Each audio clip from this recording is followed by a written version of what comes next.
should you receive any monetary value when you do a review of a camera? Anything like get the camera, be paid for a trip, get paid money. Should you receive any value?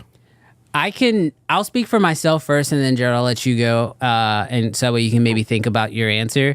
But I can say for me, I do not take I won't take free gear for a review. And I cannot be paid for a review. Now, what companies can do, and what has happened for me in the past, is a company will send me a product and they'll be like, we would like you to review this product. And I will tell them, you can send me the product, but that does not guarantee that you'll get a review. And this has happened. I get the product and let me vouch for you.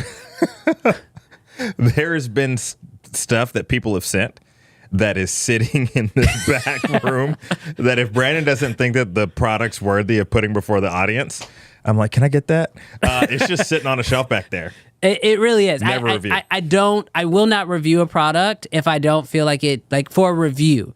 Now, that said, I have been paid to do product highlight videos, and I will be very clear in the email and say that that's what it is. For example, if you go on my channel, the Zayun Weeble 4, whatever that was, I say in that video that this is a product highlight video. So I'm just telling you what this product is. The video was sponsored by them. I was genuinely interested in the product, which is why I took the product highlight video and why it's sponsored. But it's not a review. I will save my opinions for it to be in a different video, so that way it's not conflicted. Mm-hmm.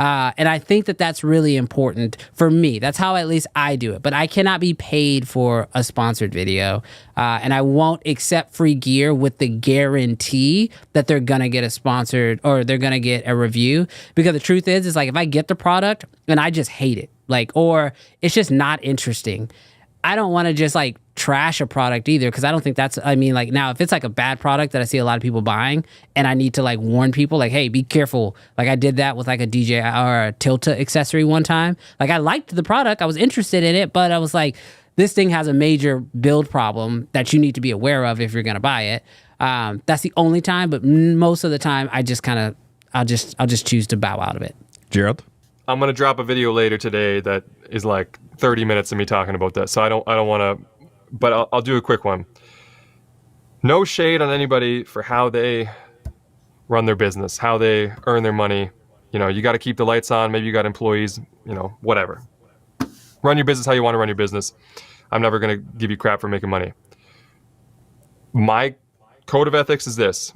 Early on, I kind of set aside a few brands that are not allowed to give me money. Canon, Fuji, whatever, right? The big kind of camera brands. Then I've got other sort of accessory brands that I'll do showcases for. That's what I call, probably what you're calling a highlight video. But I keep the lines clear, and usually I don't do reviews of this group and I don't do showcases of this group, so to speak. So a lot of people think that there's more money in embargo videos than there is. For example, if I get a new Sony camera and I make a video about it on launch day, I'm not getting paid by Sony. That camera's not a keeper. And I don't make videos at press events, so I'm receiving no financial anything from them. But you're getting early access, so you're getting views. No, I'm actually losing money, and I'll tell you why. Because new products don't have affiliate links to make any goddamn money. The videos, if you're this guy's trying to make affiliate money, I'll tell you what video they're making. 10 best pieces of crap you should use in your studio. That's an affiliate video. Because and I've done it before. Be see these clamps? Get those on Amazon, baby. And then you're on Amazon, you're buying clamps, you're buying toilet paper, whatever, I'm making money. If I'm making a video on the A7S4, this hypothetical camera we're talking about, it's not even out. I'm not making any affiliate revenue on that. Amazon doesn't even list that stuff for 3 months later.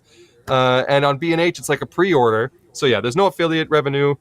It's all bad. It's being overstated by the audience and they're misunderstanding it. So on the other side, a lot of the Chinese companies, they've got big wallets for doing showcases. So I figure I can throw a showcase in once in a while and tell people, look, I'm basically making an ad here, fam, for this gadget, and then I can take that money and I can afford to do some camera reviews from, you know, the big five or whoever it is that I made. I'm not allowed to take money from these guys. But I also won't turn around and give you an unbiased review of something from one of these Chinese companies, because they've been, you know, the last time I made one, I even said, like, just so you know, I've had an ongoing financial relationship with these guys. So, you know, don't trust me. I'm not worth anything. But on the camera side, I feel like I can say whatever I want because I've had the opposite of an ongoing financial relationship with them.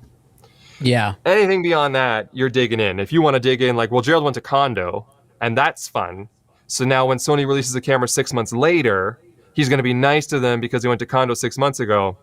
I mean, I can tell you, I won't watch the videos. You know, like, there's no guarantee. Yeah. But that one I have no control over, and you're never going to be able to control audience perception.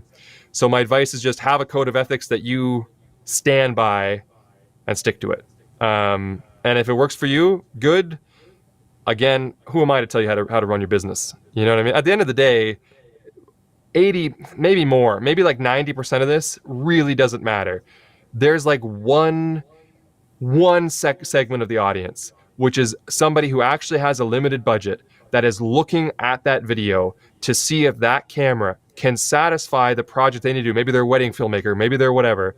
And they actually need to know that the information they're getting is accurate, because the money they're going to spend is going to come out of their revenue, and it's important.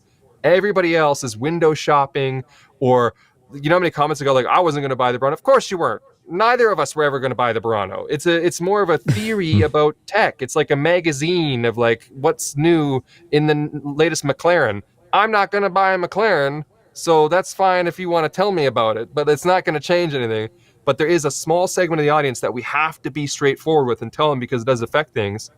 Everybody else, if they comment like, all these YouTubers are full of crap or whatever, it's like, none of this matters, man. It doesn't matter, you know? But have a code of ethics, stick to it, and hopefully that gets rid of all that noise. And then for the 10% of people that are actually like, please give me the answers, my money depends on it, hopefully your code of ethics will guide you to serving that particular portion well. And then the rest of the noise on either extreme, you did your best.